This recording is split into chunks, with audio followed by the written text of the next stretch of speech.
Ipinagmamalaki ng mga taga San Fernando ang Casa Nicolasa dahil sa kalidad at disenyo nito.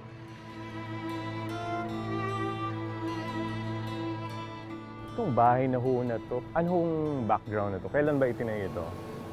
Tinayo po ito noong 1882. Ang talagang original na may-ari po si Saturnino Henson na naging Gobernador Silio dito sa Pampanga.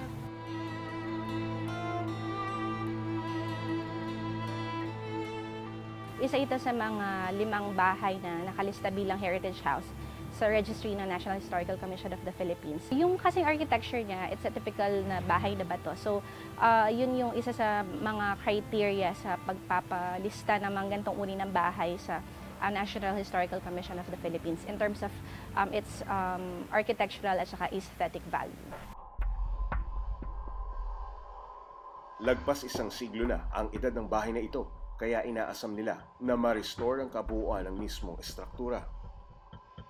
Isa ito sa mga pinakamagandang na lumang bahay dito sa San Fernando. It has withstood the test of time at naging saksi na rin siya sa mga naging developments ng San Fernando mula pa noong mga panahon na ito'y bayan pa lang hanggang sa maging isang syudad ito.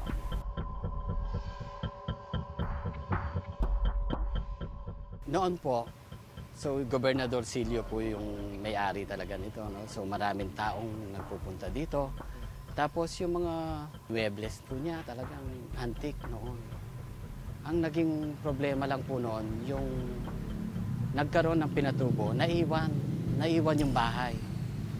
Tapos sa pagbabalik namin po, talagang nasira at nawala po yung ibang mga pagnakawan.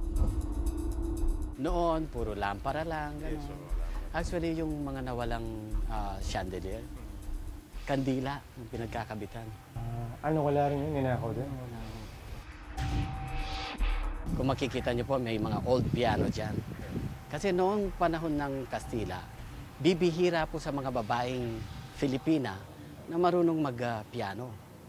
Siya po, isa siya sa mga nagpipiano dyan na napakagaling.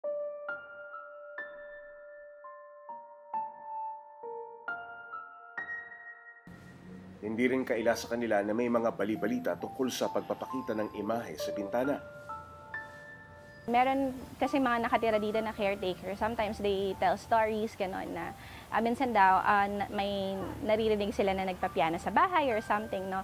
Isa kasing notion, akala kasi nila dito tumira si Nicolasa de Great Panlilio. But hindi siya tumira dito kasi yung family niya, na-acquire na lang yung property later on. At nagkataon lang na dito inilibing yung mga labi niya. Paano pala siya namatay, si Doña Nicolasa? Nagkasakit siya, masyado niyang dinamdam yung pagkamatay ni Don Vicente Panlilio. Pagkamatay ng kanyang kabiyak? Kabiyak, opo. Naniniwala ang karamihan sa nakakita na kaluluwa ni Doña Nicolasa ang nagpapakita sa bintana.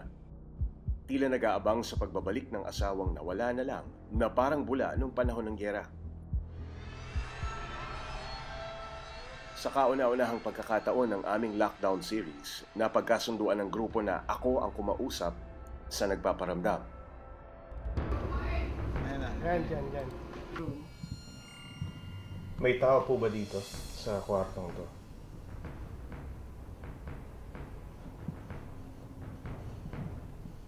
Pwede ho ba kayo magparamdam sa pamamagitan ng pagpapagalaw ng rocking chair?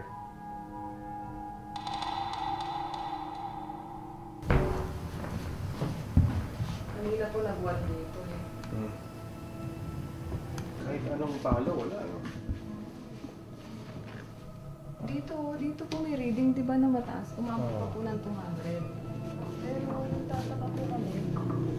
Tumunto po ulit ng Nawala? Wala po talaga. Nag-200 pa po dyan, di ba, buong hilera? Kasi kala natin kuryente. Opo. So, anong ibig sabihin nun? Kung meron kanina mataas, ngayon wala na. Zero. According sa paniniwala ng team, pagka ganun po, pwedeng nagkukumpulan po silang lahat. Ganun karami. Opo. Ganun Tapos po. biglang nawala. Bigla pong nawala talaga. Kahit Kung kuryente, dapat consistent. Opo, consistent. Oh. Vacant room.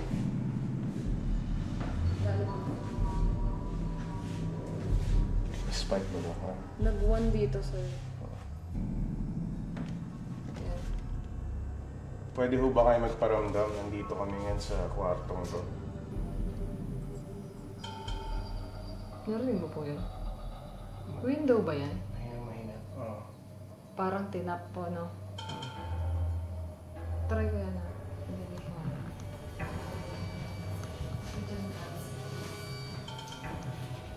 Pero glass po, no? Ikaw po ba yon?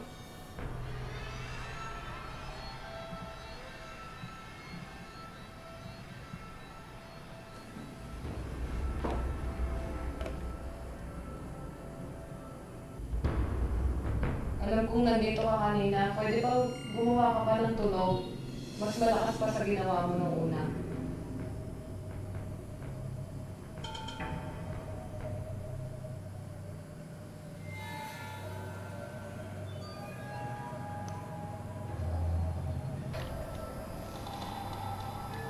Nagsa-stop siya, no?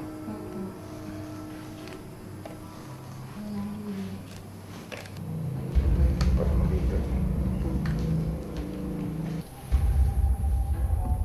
Sa buong magdamag matapos naming iwan na tumatakbo ang CCTV cameras, ito ang mga naging kaganapan sa loob ng Casa Nicolasa.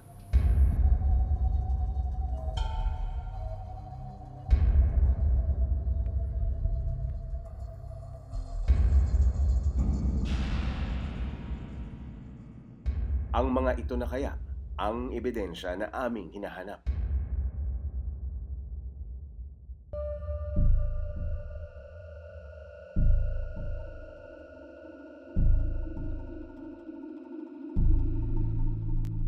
Agad naming pinasuri ang mga footage at litrato sa isang eksperto. There's activity in this area na napapansin ko sa slow motion. Tapos yan, comes out and disappears momentarily. And it's not in a straight line.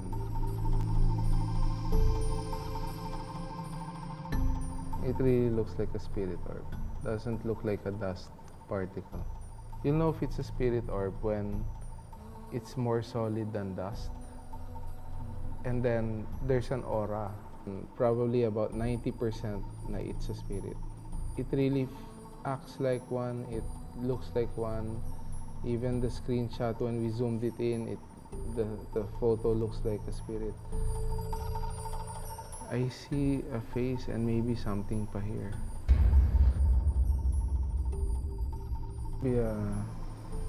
Something going back and forth. There seems to be a parang smoke.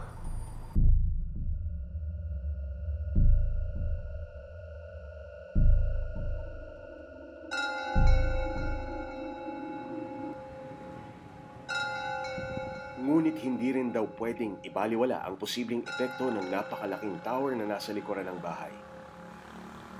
I will need to validate the evidence, the pictures, the EVP to be sure.